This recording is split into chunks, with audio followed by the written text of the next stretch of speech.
সবাইকে শুভ সকাল। আমার আরেকটি কুকিং ব্লগে তোমাদের সকলকে স্বাগত। তো চলো সকাল সকাল আমি চলে যাচ্ছি কিচেনে, কারণ আজকের রেসিপি হবে লেমন কুকিজ, আর এটা খেতে দুর্দান্ত স্বাদের হয়।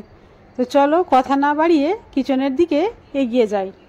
প্রথমেই নিয়ে নিচ্ছি একটা মিক্সিং বোল, আর নিয়ে নিয়েছি একটা পাকা পাতিলেবু। তবে পাতিলেবুটা সম্পূর্ণ লাগবে না, এর উপরের যে খোসাটা, সেই খোসাটা আমি এখানে গ্রেটারে একটু গ্রেট করে নিচ্ছি। সাদা অংশটা যাতে না আসে সেদিকটা একটু খেয়াল রাখতে হবে, শুধু উপরের হলুদ অংশটাই যাতে গ্রেট করা হয়। এটা দিলে এর ফ্লেভারটা খুব সুন্দর ফ্লেভার আসে, মানে সম্পূর্ণ ফ্লেভারটা লেবুর ফ্লেভার চলে আসবে। এইভাবে ঘুরিয়ে ঘুরিয়ে একটু দেখে দেখে করে নিতে হবে। এই যে দেখো সাদাগুলো থেকে যাচ্ছে, আর পাকা যে হলুদ অংশটা সেটা আমি নিয়ে নিচ্ছি।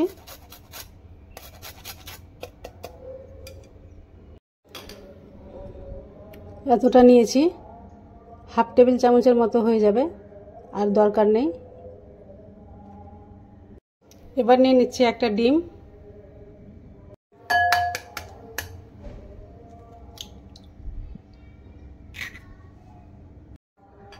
এবার দিয়ে দিচ্ছি চিনি, দিয়ে দিচ্ছি 2 টেবিল চামচ কর্নফ্লাওয়ার, সামান্য একটু লবণ। এরপরে খুব ভালোভাবে মিক্স করে নিতে হবে, চিনিটা যাতে মেল্ট হয়ে যায়।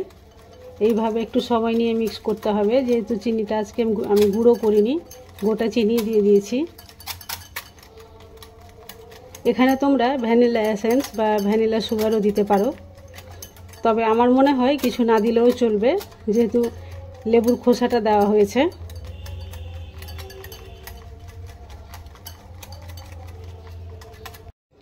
দিয়ে দিচ্ছি বেকিং পাউডার, তবে এই বেকিং পাউডারটা 1/4 টেবিল চামচ হবে। আর আমি এখানে অল্প অল্প ময়দা দিয়ে একটা ডো তৈরি করে নেব। ডোটা খুব বেশি শক্তও হবে না, খুব বেশি নরমও হবে না, একটা মাঝারি ডো তৈরি করতে হবে।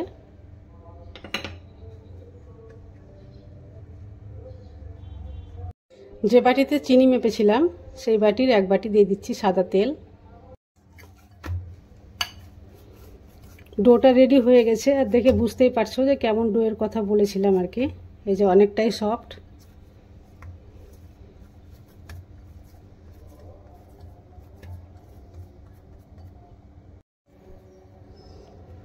এটা রেস্টে রাখার দরকার নেই, আমি এখান থেকে কিন্তু কুকিজগুলো এবার তৈরি করতে পারবো। তো হাতে অনেকটা আটা লেগে আছে বা ময়দা লেগে আছে, যেটা পরিষ্কার করে নিই। এবার আমি এখান থেকে ছোট ছোট করে ডো করে নিচ্ছি।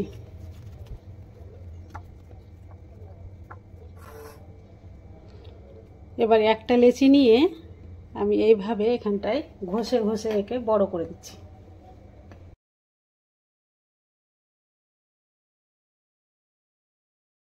এটা এত বড় যখন হয়ে গেছে, এবার এখানটায় কিন্তু এটা পাক দিয়ে দিতে হবে।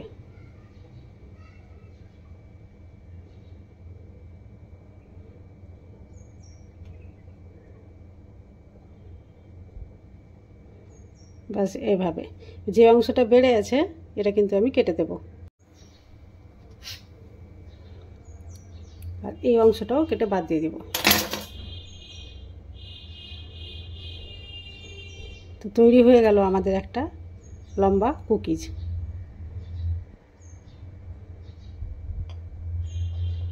এবার এটাকে আমি সঙ্গে সঙ্গে ডেসিকেটেড কোকোনাটে রেখে দেব।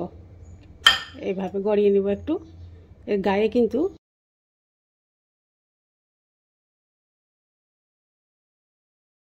যেই থালাতে বেক করব সেই থালাতে আমি একটু তেল ব্রাশ করে নিয়েছি, আর এটাকে এইভাবে রেখে দিলাম।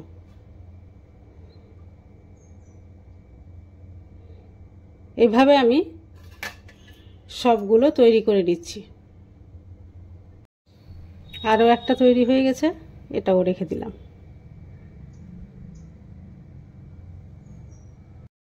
সবগুলো তৈরি করা হয়ে গেছে, এবার এগুলোকে আমি বেক করে নেব। গ্যাসের ফ্লেম অন করে আমি আগে থেকে একটা কড়াই বসিয়ে রেখেছিলাম। কড়াই একেবারে হিট হয়ে গেছে, এবার আমি এখানে এই থালাটা দিয়ে দিচ্ছি বেক করার জন্য, আর ঢাকা দিয়ে রেখে দিচ্ছি 20 মিনিটের জন্য। গ্যাসের ফ্লেম আমি হাই রেখেছি। এবার লাগবে কিছুটা চীনা বাদাম। তো ভাজা চীনা বাদাম এভাবে একটু থেতো করে নিয়েছি, আধ ভাঙা করে নিয়েছি, দেখতেই পাচ্ছ। খুব বেশি মসৃণ করে ডাস্ট করে নিয়ে আধ ভাঙা করেছি শুধু। তো এটাকে আমি একটা বোলে ঢেলে নিচ্ছি।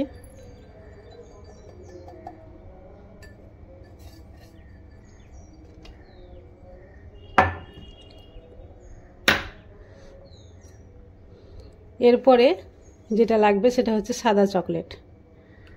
এই চকলেটগুলো আমি নিয়ে নিয়েছি, তোমাদের আমি প্যাকেটটাও দেখাচ্ছি।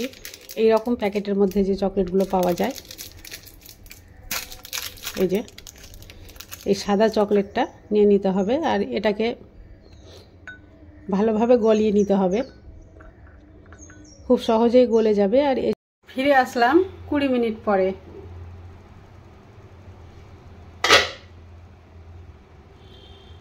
কুড়ি মিনিটের মধ্যে শক্ত হয়ে গেছে। এবার আমি এখন এই থালাটা নিচে নামিয়ে নেব।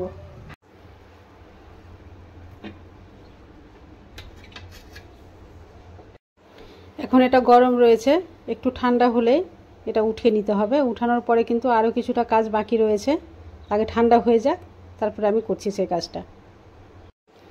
ঠান্ডা হয়ে গেছে আর পিছন দিকটা বেক করা হয়ে গেছে। এবার যেটা করতে হবে, যে চকলেটটা রেখেছিলাম সেটা কিন্তু আমি গলিয়ে নিয়েছি, আর বাদামের যে কুচি ছিল সেটাও এবার দরকার হওয়া লাগবে। তো একটা করে এই কুকিজগুলো নেব, আর চকলেটের এখানে লিকুইডে আমি ডিপ করব, তারপরে সঙ্গে সঙ্গে বাদামের এখানে ডিপ করব, আবার এক ধারটা চকলেটে এভাবে ডিপ করে আবার বাদামে ডিপ করে দেব। এইভাবে দুই দিক থেকে যাতে বাদামের কোটটা লেগে যায়। এরপরে আবার সেই থালাতে আমি রেখে দেব। এবার কিন্তু উল্টে রাখবো।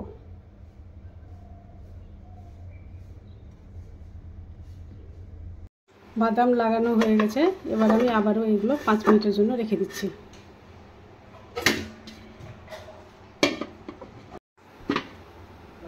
ফিরে আসলাম 5 মিনিট পরে, আর এটা কিন্তু এখন হয়ে গেছে, ঠান্ডা হয়ে গেছে।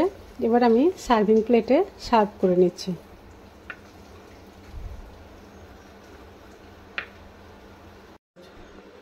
সবগুলো সার্ভ করা হয়ে গেছে, আর দেখতেই পাচ্ছ কতটা সুন্দর হয়েছে।